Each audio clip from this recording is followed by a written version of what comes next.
ready to rock, baby. Bro, should I do glasses or no glasses? I like that. You like the glasses? It's kind of a vibe. It's just different? It's very Miami. Yeah, it's true. Yeah, it's very good. I like it.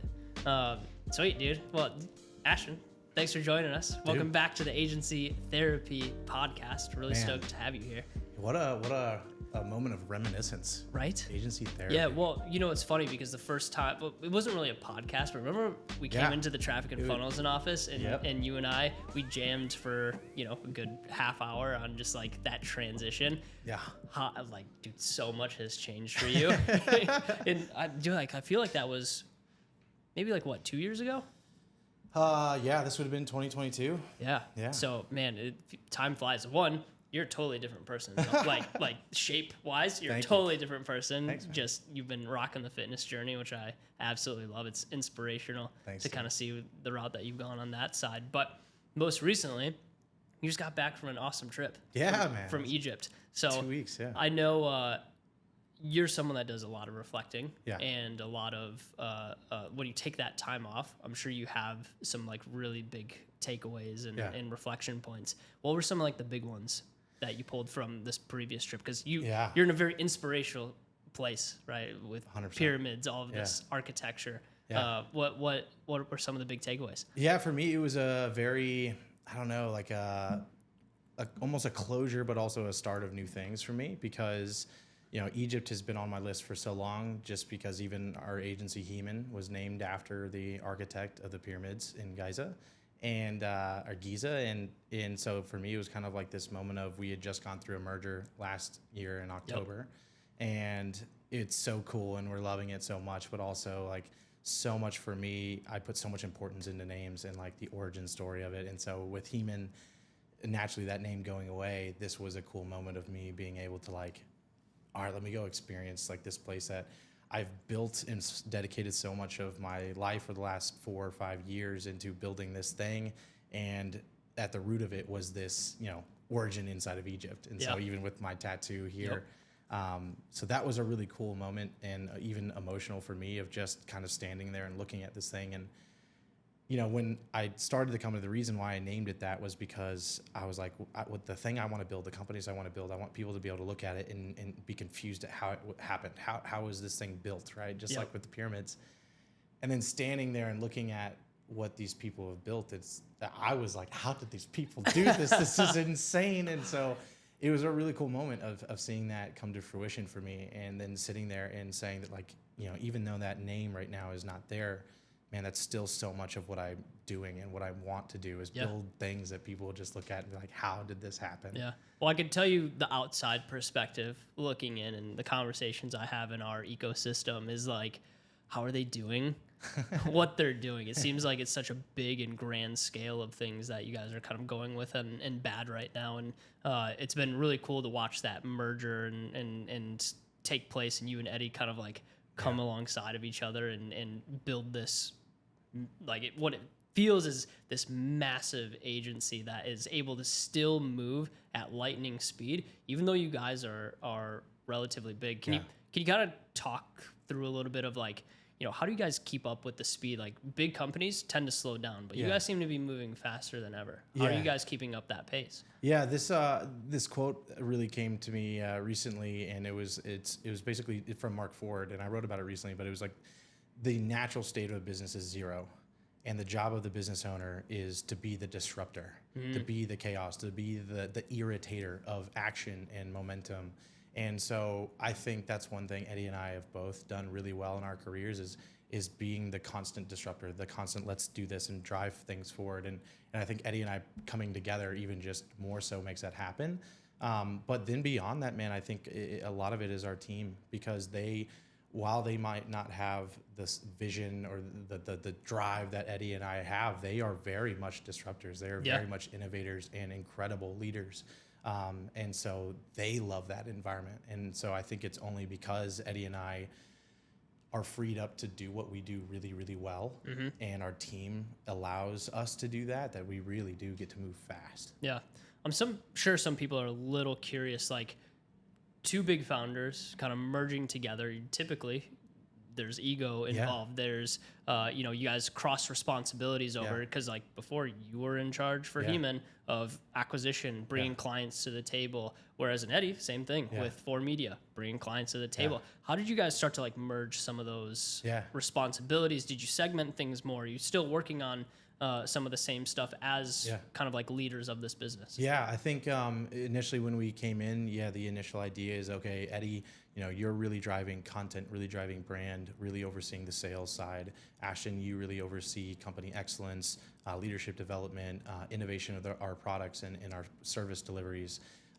And that worked really well, I think, as we got in and we really tried to figure that out. But even more realistically, I think we're even noticing now that we're evolving how we're working, or initial, you know, you do this and I do that, because I think what we are discovering is that the business is so big and the vision is so big that actually we both need to be doing acquisition. But it's cool because our business, it doesn't just need the whales, it also needs mid-tier, low tier, it needs it in email and single service and info in our local divisions. And so I think we're also finding that we are both actually needed, but still separate in focuses. Because we're both incredible at driving acquisition, at strategy, at coming up with this. And Eddie is far better than me at going and getting the whales. He knows how to network like no one's business. Dude, that dude is at an event, I swear, incredible, every other week. No one's like him. It's incredible. And what I'm very good at is like, how do we create automated acquisition systems? And you can't do that for whales, but you can do it for mid-ticket and low ticket. And so in a lot of ways, we were very separated. Like, I'm very much overseeing a lot of the info division, and he's very much focused on events and content and branding. But in the other areas of business where it's driving acquisitions of clients or it's getting development of leaders, I think we're both seeing that we both have a very good amount of input and value to bring. For merging these teams together, there's probably some cross-pollination in even positions. You know, it's like you probably have, you know, head account managers, you probably have head media buyers, you know, C-suite level positions that you're bringing together. How did you guys kind of merge the teams together, but still delineate responsibilities and making sure, like, hey, like, it seems like from what I've seen, majority of everyone stayed around and found a position at Bad Now. But like, how did you guys do that, even if there was some cross-pollination of positions? I think that was one of the incredible things, you know, because when we had been doing diligence on each other and each other's businesses for 6 to 7 months before it was even moving into a formal, like, okay, now we're going to draft up diligence periods and things like that. We were just privately doing it. And we would get together, and our kind of big thing was like, how do we bring these teams together? We both have incredible teams. Both of our businesses work just fine, siloed. And so we want to make sure that we don't break everything just because it's the idea of a merger. And so on paper, essentially, we just started writing out, you know, here's the staff, here's our org charts, here's what we're actually trying to build. And the cool thing is that every single position except one was seamless. There was no need to replace. There was no need to let someone go because we have someone else. It really worked in well because the gaps that they had, we filled, and the gaps that we had, they very much filled. And the information division was very much one of the big reasons for the merger, because it was a new division for them, but Heman, that was our bread and butter. And so a lot of what we were bringing was just like a whole nother division added into it. And then the only ones now that we have like dual roles is COOs, but Isaac is COO over information division and Fredo is COO over e-commerce division. And so it works really well. It works seamlessly. Now, I know it seemed seamlessly from the outside and everyone was like, dang, like that, you guys made it look extremely easy. But I'm sure there were some challenges along the way. Like what, like if someone were to go through a similar merger process, like what are some of like the things that, now that you've gone through it, you'd be like, hey, like we would talk about this or we would approach this challenge a little bit differently? Yeah, I think there's a couple challenges that you have that are nuanced that are just going to happen anytime you do a merger or an acquisition of any company. And that's, you know, choosing softwares, who migrates what should we do here? I think one of our cool things that we did beforehand, before we started letting the team know, where we just basically pulled up what's all of your SOPs and your employee handbooks and what of ours, and we basically just kind of looked at them and go, okay, I really like that piece from this one, and actually I think this one's better than what we have, and so we just kind of came up with the internal one. But I think a lot of founders will go wrong when it comes to the transitioning in culture and people, because that's going to be, especially in an agency, that's going to be the biggest hiccup that comes from it. And so I would really encourage people to plan the transition. Like, how are you going to do, just like a marketing campaign, how are you going to warm people up? How are you going to build hype? How are you going to build this big, we got this announcement where we're going to get excited and get together. When you're presenting the idea of the merger or an acquisition, like, how do you frame it just like a sales page? You're selling the team because they all joined an organization under one context and one vision statement and one mission statement and these core values and this founder, which they trusted and they've put in a ton of time and effort. And so you've got to resell them on this new company. And I think it's really important too that when you make that transition, you have to make it a very clean thing of this is new. That this is the new organization. This is what we are. Like, yes, we all love the past and celebrate it, but there's this new thing and it's really, really cool. It's gonna be better than what we had. And so the struggles that we had faced is, and I don't know if it's avoidable, but you have to probably manage it fast, is just there are gonna be people that they're just not gonna be able to adapt. They don't like the change, or they don't want new process, they don't want new system. Or they've just invested so much time into trusting and following this other leader. If there's a new one coming in, it can be hard. And you will get those little clicks of these staff members don't want to talk to these staff members, or this one thinks this one's dumb. And so you just have to be very wary of that. Understand it's normal. It's going to happen. But also as a leader, your job is to protect the new vision and build excitement, and understand it's not just going to be a one meeting thing and then everyone's go, cool, we're a new company. It's a consistent thing that you've got to keep doing over and over again. Did you have like a lot of one-on-ones that you held with your team specifically to like kind of pitch them on the vision? Was it more of like a collaborative group thing where it's like, hey, like this is what we're bringing to the table, and then maybe we pull some people aside that are a little bit nervous about it? Yeah. Essentially, basically what we did is we rolled it out first to our board or our directors in our director level leadership meetings, told them about the idea, started, kind of like, okay, what kind of concerns should we be thinking about? What are you guys worried about? Who are the people that we should be kind of watching that you think this could be, nerve-wracking for them, or that we should be just keeping an eye on? You get that idea from them, and then essentially you kind of roll it out to the rest of the team, build the hype, make it exciting, and then basically you kind of like give them the transition process. What is this actually going to look like? And ideally, this is like really weeks before it actually happens. So that they can kind of just wrestle with the idea. No big shift has happened yet, and it's just this idea in their head.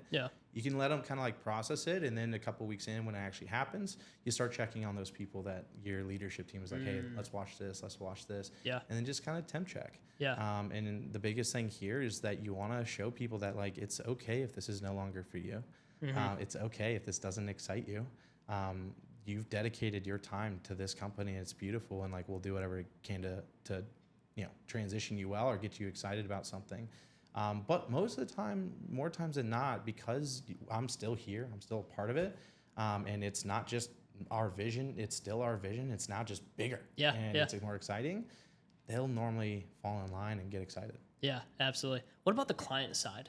Because like I kind of see some of these mergers happening, and I'm sure some of your clients are really excited, but also some of them are like, okay, like what changes? Well, how did you guys roll that out to clients? Did you tell them before you announced? So I believe we told everyone October 1st was like our public announcement date. We told clients about a week prior to the actual public announcement. And there it's fairly simple. At least in our situation, it was fairly simple. Rolling out essentially Eddie's background, my background, what we're best known as, and then basically that these brains are coming together. And why are we doing this? It's not just great as an opportunity for what we can bring to you, but it's the support that you get.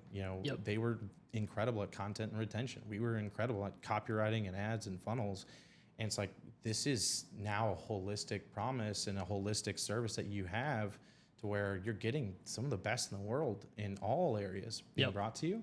And then we just shot that out through email and then announced it through Slack. And then the thing is, you have any questions or concerns, just reach out to me here, directly to me. And everyone was excited. I love that. I think what's really cool is you guys kind of got to test the waters before you guys even merged together with your guys' event, agency founders. and you guys kind of were able to test the waters there. It seemed like you guys collaborated so well. Arguably, you guys hold the largest event for specifically agency founders in the entire space. I guess, working through that and like, moving into more of like the event space. Like I know you guys had been wanting to hold an event, but like, what does the future look like for agency founders right now? It seems like each year you guys just go bigger. Yeah. And every time I talk to you, you're like, yeah, it's more expensive this year to run it than ever. What can you give us any insight? It's okay if you can't, but any insight on kind of like what's happening for agency founders is it still in January? January. Okay. It'll be here in Nashville. Let's go. So right in your hometown. In Bridgestone Arena. No, not a chance. We need a lot more agency owners to go if that's going to happen. Yeah. But we would. Yeah.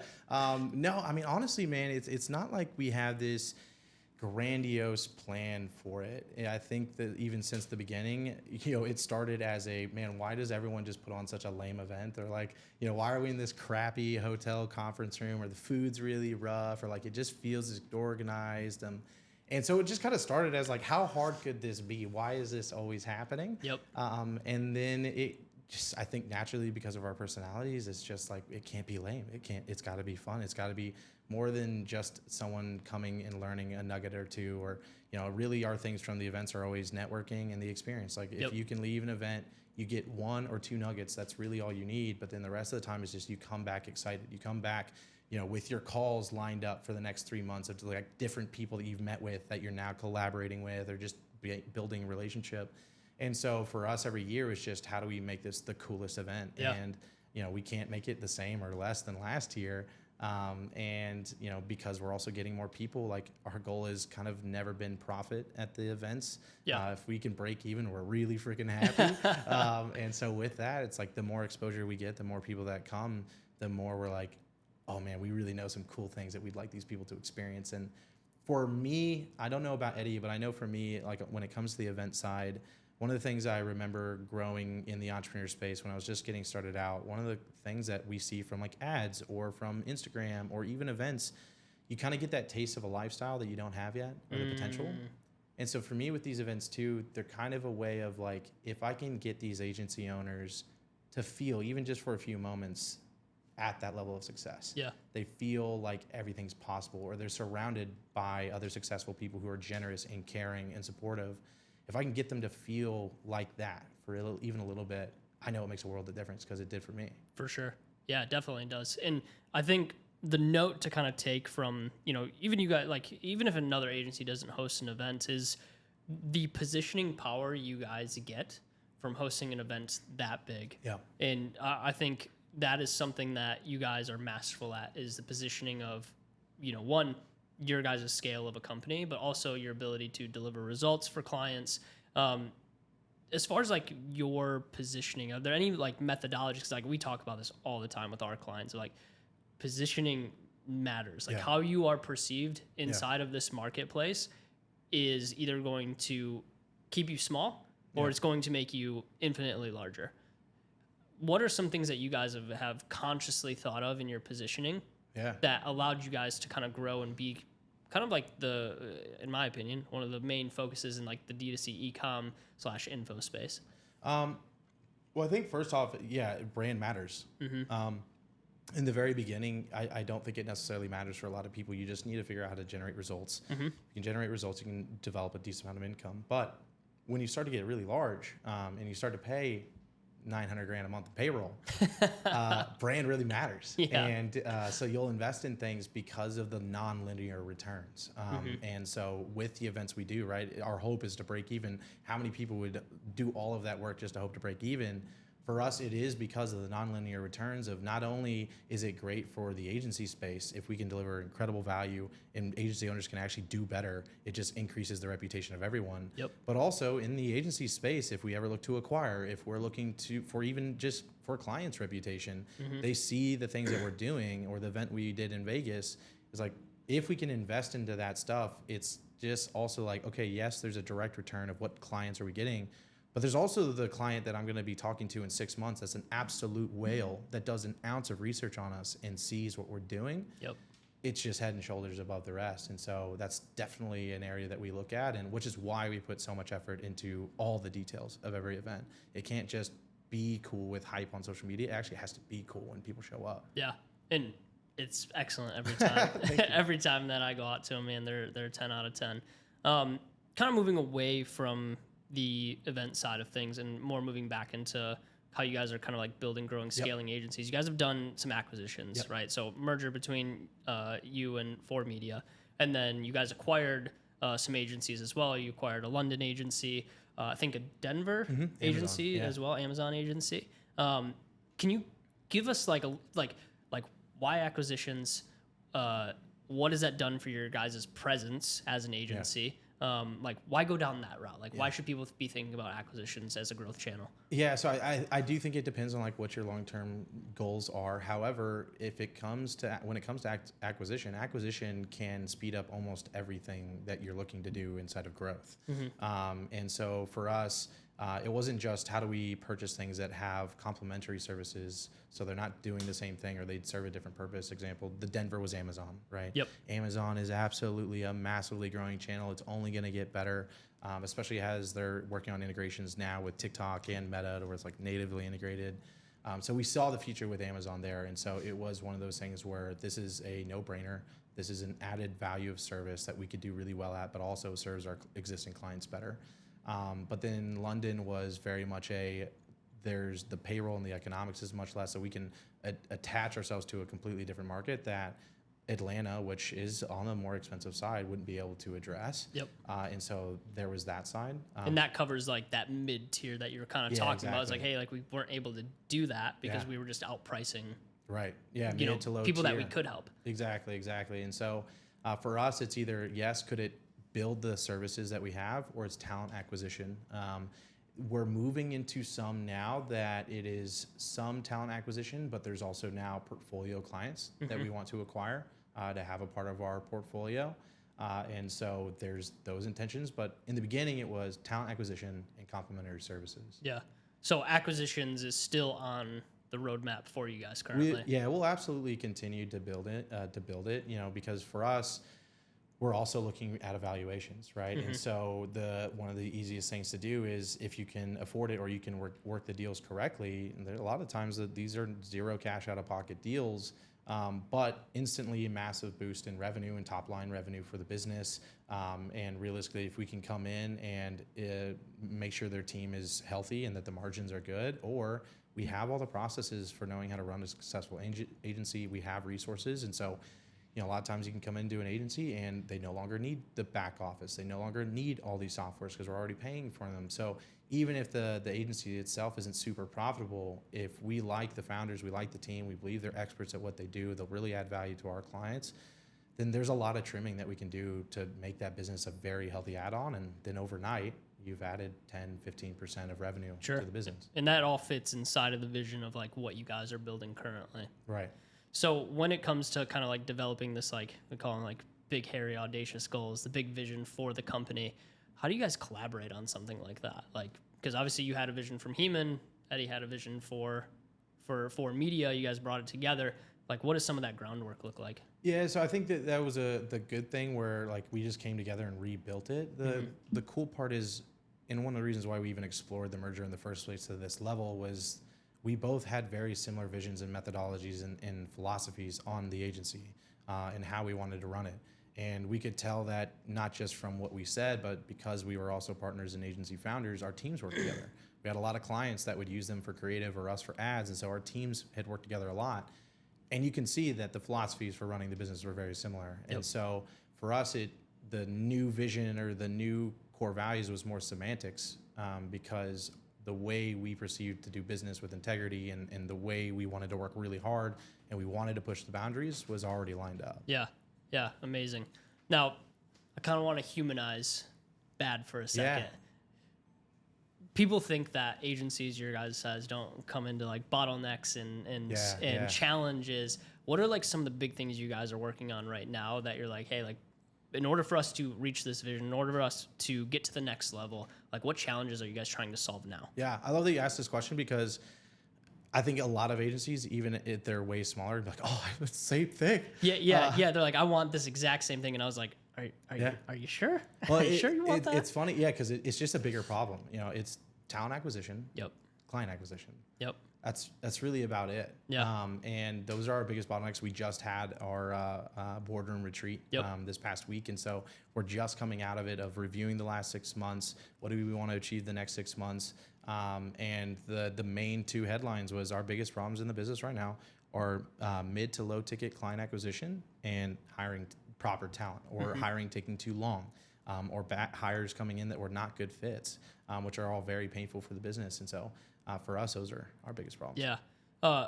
Can we dive into those a little sure. bit more? So let's segment the HR side for a second. Yeah. Obviously, it's a people business, right? Yep. Like any time that you're building an agency, it is going to fall back on the people that you bring into the organization. Yeah. What are some strategies that you guys are working on right now to make sure you're bringing in the right people? One, with speed, get them onboarded, ramped up, and making sure they're delivering on KPI for clients. Like, what's some of the stuff that you guys are working on to make sure that that happens? Yeah, so I think our biggest bottleneck right now is a proper first and second screening process. I don't think we're getting the proper volume of applications we truly need. I think we need to probably 5x the amount of applications we're bringing in, because a lot of times when it comes down to bad hires, it's not because they aren't there. It's that we go through 10 applications or 5 interviews and expect that we find someone. Yep. And that's not the case if you're looking for the best talent, right? And so for me, it's more of like, how do we go through 120 applications? How do we have 25 screenings? And how do we have 5 or 6 final interviews, but from 120 to 150 applications? And so I think that's really where we need to do it. And the hard thing is, especially in digital marketing, is there's so many nuances to it. Now, if you and I were the ones interviewing, we could probably do it really quickly, but it would take so much time. And so we are leaning on our, recruiting department, which is 2 recruiters, and then we have a head over talent. And Natalia, right? Huh? Is it Natalia? She's head of our HR. Yeah. Exactly. Shout out Natalia. Yeah, she's shout out savage. Natalia. She's incredible. She just got married. She just got back. So. Let's go. But how do we get the recruiters who aren't as well versed in marketing or copy or creative as we would be, or softwares, or know really if someone's BSing them or not? How do we get them to truly understand it so that the applications that really should not be getting to an interview stage are not getting there? Or after the first interview that they have, it goes to the hiring manager, so like the person they'd be working for. And now that person's spending way too many time on interviews of people who should not have got to that step, right? So that's the more difficult part. Sure. And is that kind of solved through more technical assessment? Yeah, through both. So right now, what we're really needing to do is have a funnel for each specific offer or position that we know we hire for consistently. And on that one, they'll actually go through more of a VSL of the company. I think they need a lot more education. And because I think what happens and what will help our applications that are unqualified coming in is that most applications or job descriptions are pretty generic. Yeah. And so you're going to get a lot of people that might know that stuff or just be willing to tolerate it to go into an interview. Whereas if we can have a VSL level where it's very specific, it's very thorough on what the position is, expectations, what the company is, the clients that we work with, I think we'll get a lot less making it through that stage. Yep. So that's the first thing. Starting to run ads on Meta. We already do Indeed and LinkedIn. But then the next one is we really need to ramp up our headhunting efforts. We don't do enough of it, but I think we really, really need to crack that. I mean, I think the best talent is typically already employed, exactly. So it's like headhunting is something that we try to preach to our clients that are bringing on the best level staff is like, hey, we should probably start sending some outbounds. You know, it's like, it's lead gen for your people. You know, it's pretty much I love that you use, a VSL as an example of how you're getting people in. And it's they have to be sold on what you guys are essentially doing and making sure that they're the perfect fit for that side. Cool. So that kind of covers the HR side. Client acquisition. Now it's crazy to me that you even mentioned that because it seems like deal flow is something that you guys would really never struggle with. I guess what have been the bottlenecks for your client acquisition and how are you kind of expanding outside of that? I think for the most part, when we look at our info division, our deal flow is never a problem there. Most of the time, we're on a 30-day wait list, and so that part's really filled. In large part because Eddie and I are speaking at events. This is really our world where we have influence.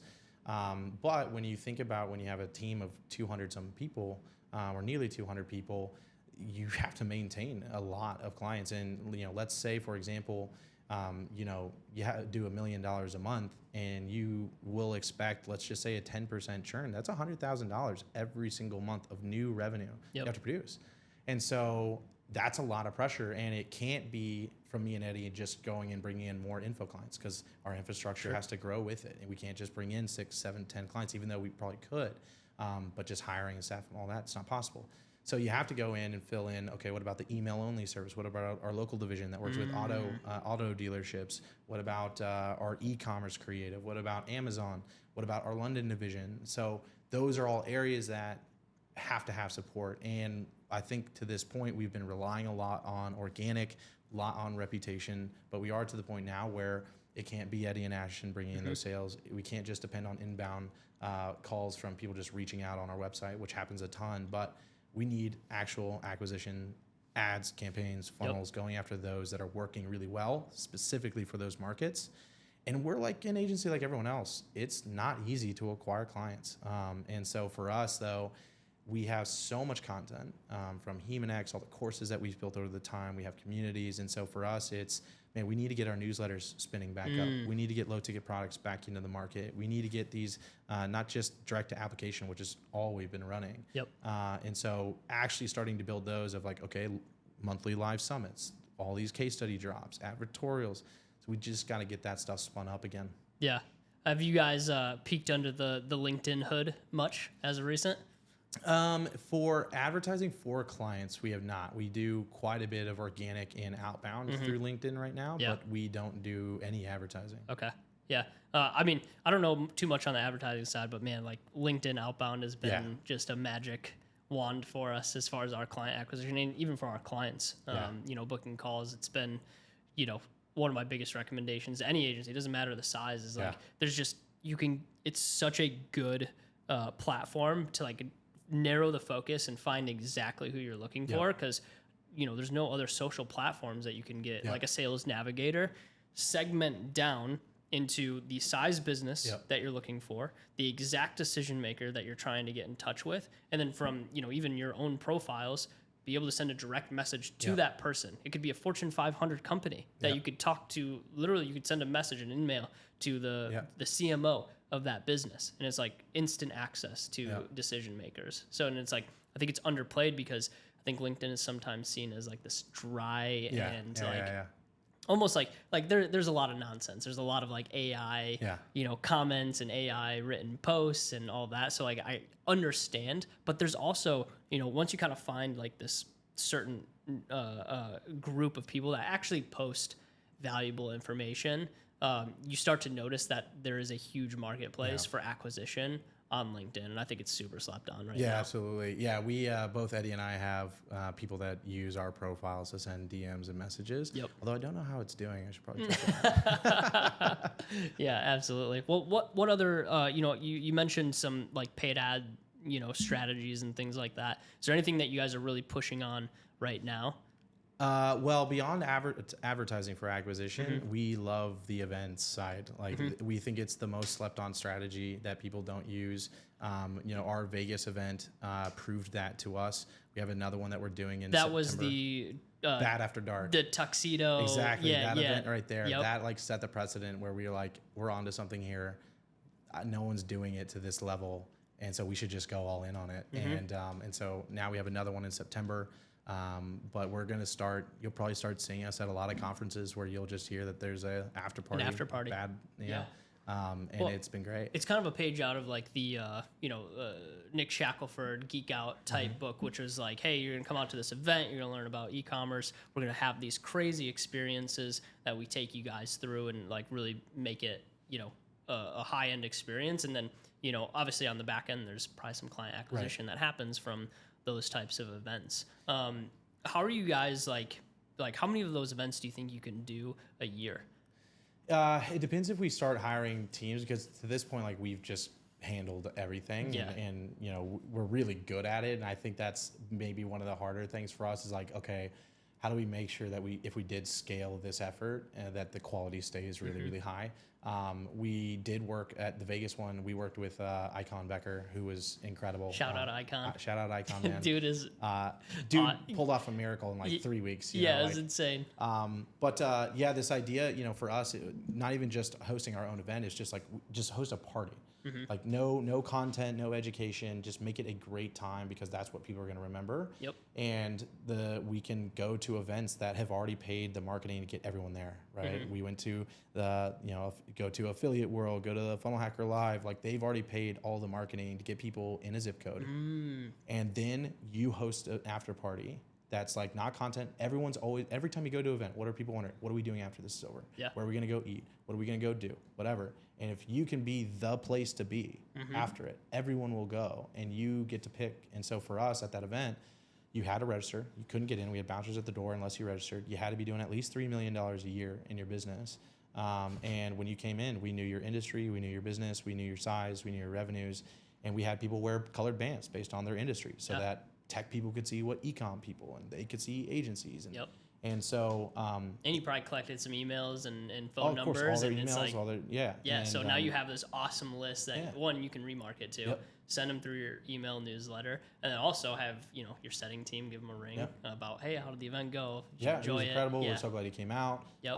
And that's the thing. And if you can make it non-educational completely, because they already have the convention, but you just make it so fun. Yeah. They're just playing blackjack. They're just playing poker. They're having this great time. They're going to be like, this is insane. They're going to remember our names. Yeah. And so that was the whole idea. Yeah, and you kind of prefaced this earlier in the conversation where you're like, hey, that's our 6-month pipeline. You know, I got 6-month out deals that we're really focused on. I think delayed gratification plays a big part of agency owners building their agency today. You know, are there certain points and I'm sure the answer is yes to this, but certain points in your career where you're just like, man, this just hasn't moved fast enough, and you kind of felt that pressure to go a little bit quicker? Fast enough always. I think that's the thing. You know, my personality is just impatient. You know, I think they should be going faster, and I think a lot of entrepreneurs are very similar, right? We work so hard, and a lot of us probably are pretty ADHD, and we lack patience, and we're just wanting the next thing. Yeah, exactly. And we want this big challenge, right? We want it, and then as soon as we solve it, we're like, all right, what's next? Because like now we're bored, right? Yeah. And so for me, there's plenty of times I still think in a lot of ways that I'm behind. And I think that's something over the last year I've gotten to let go of a lot more. But for the first 3 or 4 years of building the business in entrepreneurship, I was just upset. I was just like, I'm behind. And when I celebrate wins, I was just like, man, I just feel like I should be doing more. Yeah. It sounds like there was like some maturity that happened throughout that, right? What's kind of your mindset on it now? Like, how do you kind of take a, not necessarily a slower pace? Like, obviously you guys are pushing extremely hard, but like, how do you give yourself a little bit more grace in those scenarios? I think it's just because I'm not necessarily competing against anyone anymore. I very much, I'm enjoying what I do. I really love what I do. And, you know, when you have, you know, 2.5 years ago, started this just like mountain cliff of a like struggle after struggle after struggle. And I think when at that point, my identity was completely wrapped up in winning and success. And I put my mind to something and I achieve it and I get what I want. And if I don't get what I want, I'm just going to work harder until I get it. And then that just is how it worked. And then when you just go through a couple years of just losing, I lost my identity. I didn't know who I was. And when I had to rebuild it, and rebuilt it in much more of a way of like, not what I did before, which was like, this is the Ashton I know how to be, but very much asking the question of like, what Ashton do I want to be? And what does that guy look like? And what is happiness? And what is my true why? I think when I did that, now my excitement or my happiness is just much more in, I'm enjoying what I do every day. Yeah. And I have goals and ambitions, but that isn't my life purpose. My life purpose is much more here and now versus somewhere down the road that I'm going to actually achieve my purpose. It's like my purpose is here every day. And if I can be in this moment and just behave the way I would want to behave, I'm pretty dang happy. Yeah. Yeah. I love that, man. It's a breath of fresh air because, you know, a lot of what I think our audience sees is a lot of the success, a lot of the wins, a lot of the like making it seem easy to get to these milestones. And you know, for you, it's like, dude, you've battled a ton of challenges. Like, bro, like talk about an uphill battle the full way. It's nice to see you come out on the other side, and there's always going to be challenges, and you guys are going to have problems, of course, going through this journey. But it's cool to see you come out on the other side, just like a very well-rounded and more centered individual. And I think a lot of that is kind of based off of, you know, the last year or so, where you've like just completely changed your identity. I think one, your energy is way different. I think your health obviously has changed dramatically over the past year. So as a friend, one, I'm very proud of you and excited for the transitions that you've gone through in life. But for anyone that's like kind of in that season of struggle or kind of struggling to like get past a certain milestone in their own business, like what's just some like quick advice that you'd give them on kind of getting past like the tough points? Yeah, so I'll break the advice down into two categories. First is the business side. Business side, you have to understand that your sole job as a founder and CEO is to protect the company at all costs. So if this thing that you're dealing with is because you're like afraid of a conversation because you really like someone, or you are afraid to pull the cord on something or cut away something, if you're trying to save the business, you must do whatever it takes to save the business. And so you need to kind of decide, is that what you actually want to do? And so if most of the time we know what to do and we just don't want to make the decision, or we're afraid of it, or we're going to delay it. If it's something where you just feel like you can't make ends meet, then you've got to decide, do you want to be comfortable or do you want to actually do it? Because again, even on the client acquisition or generated revenue, like people who feel really stuck and they're just like, I can't seem to get clients or whatever, you're just not doing enough of the things that actually move the needle forward. You're probably spending your time in things that don't actually matter. You're spending your time in ChatGPT, or you're spending your time on making Instagram content when realistically you just need conversations and sales. And so do whatever it takes to do that. And it's just going to be hard, and you got to suck it up, and you got to get into it. But yeah, the personal side, that kind of mixes over with business, but the personal side, if you're going through a really hard time, the first thing I would say is to ask yourself the question, and you've heard this before, but ask yourself the question, is this the moment that breaks you? Is this the moment that you actually give up? Like, and it's okay if it is. Is this the moment that you say, that was enough, I'm done, I'm giving up, I quit, I'm dead? If it's not, then you've got to move forward. You've got to make a decision. You know, and it's okay if it's the wrong decision, but make a freaking decision and move. And it's so much better for people to make a decision, realize it's the wrong one, but then be able to adapt because you're at least making progress. And I think one of the things that is really tough and where we get into this area of burnout and we stay there or we get depressed is because we've taught our bodies to not trust ourselves anymore. Like we've lost complete confidence. And sometimes, a lot of times, that's because you've said you're going to do something in the past and you didn't do it. You said you're going to work on that project, but you didn't do it. You said you're going to reach out to that person, but you didn't do it. Or you said you're going to go to the gym and you didn't do it. And you're constantly showing yourself that you cannot trust what you say.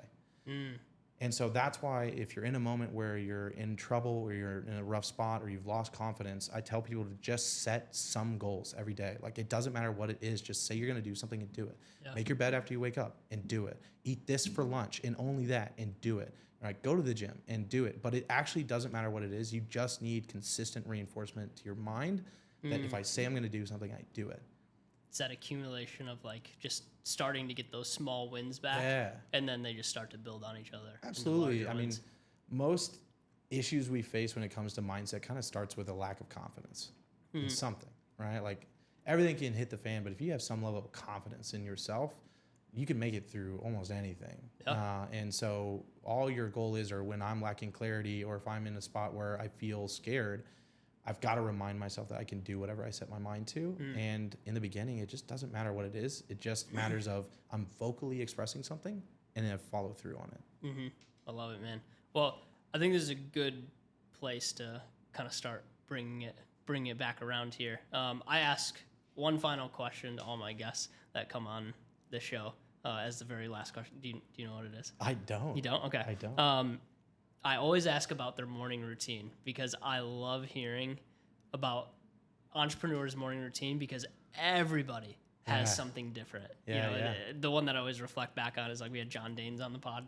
And he was talking about, I wake up at like 10 a.m. and I start my day and then I just start working. So I'm just very curious, like you came from the Taylor Welch kind of mentorship, whereas like, morning formula and very segmented. I'm curious to hear, how has your morning routine kind of adapted over the past, few years? Do you have a morning routine? Take us through what a morning with Ashton would look like. Yeah, right now, I don't even know if it's much of a routine anymore. Right now, I wake up normally around 6:30. I take a shower first thing. That's what actually wakes me up.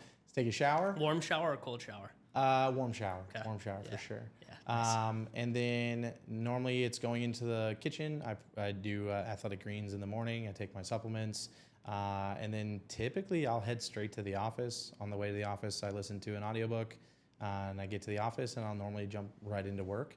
Now, that's not to say I don't, because I have seasons. And I think this is the thing that I wish people could really understand is like routines are designed to serve you, right? And everything we do is supposed to be designed to serve you. And so like probably you'll notice that every 6 months or so with me, like I'll have this cycle where I'll go insane strict and very regimented morning routine. I'm up at 5 a.m. or 4:30, namely because it's either in seasons where I've watched myself slide on discipline, and that's my thing of like, we're correcting that, like we're gonna pull that back, or B, I'm losing a challenge. I don't have a challenge in front of me. Actually, or C, I'm a complete masochist, and if something's hard, I'm going through something hard, I'm like, I'm gonna make it freaking harder. I'm gonna make it even just because. Worse. Yeah. Like, I mean, the last most stressful time of my life, I was like, this is the most stressed I've been. I was like, tomorrow I'm doing a 5-day water fast. And I was like, why am I doing it? Just because, again, I'm reminding myself of like, no, things don't affect me. Like, I affect myself. If something's hard, like, and I think it's really hard, no, I'm gonna make it harder because it's my choice, right? But every 6 months or so, I'll wake up 4:30. I'll go to the gym in the morning. I don't like going to the gym in the mornings. I like it in the afternoon. I know. Yeah, I know. Like, we miss each other all the time, dude. You're up in there. I'm like, I'll see you after work. But I'll be in the gym, and then I'll do sauna, and then I'll get in, I'll read, and I'll do my morning planning. I still do morning planning, but it's very like regimented. But it's always based on what do I feel like Ashton actually needs. Yeah. And again, that goes back to the happiness part. For me, it's like, what does Ashton need right now, and how do I feed Ashton? Because my only goal is that the Ashton I know I am up here, that I am out that. I'm expressing that, both physically, but also mentally. And so it's all about like, all right, what's my standard of who Ashton is, and am I meeting that? Yeah, I love that. One of our core values internally is personal happiness, and we have a tagline that goes with it. That's, we're here because we want to be, and it's like, I think that speaks very true into like what you just explained there of like, hey, if it's not serving me in the moment, it's probably not the thing that I should be doing. Right. So it's cool to see that it changes with seasons, which actually is very typical for, the guests that come on here. A lot of them actually talk about like, well, it changes. It's not always like the same thing every single day. So it's cool to hear from that side. Well, before we hop off here, you're posting more content now, more YouTube videos. Where can people, obviously they can find you on YouTube, but where else can people connect with you, follow you? Instagram, I'm Ashton.Shanks, and then, badmarketing.com. You can find us, or search Bad Marketing on any social platform. You'll find us. And then keep an eye out for Agency Founders coming in January. Nashville, come on out. Josh is going to be there. It's going to be a freaking party. It's going to be amazing. Dude. But it's going to be great, man. It's exciting. Awesome. You guys, thank you for tuning in to the Agency Therapy Podcast. Make sure you subscribe if you enjoy these types of conversations. We're bringing on more and more guests, and we're really excited for the future of the podcast. We'll see you in the next one. Peace.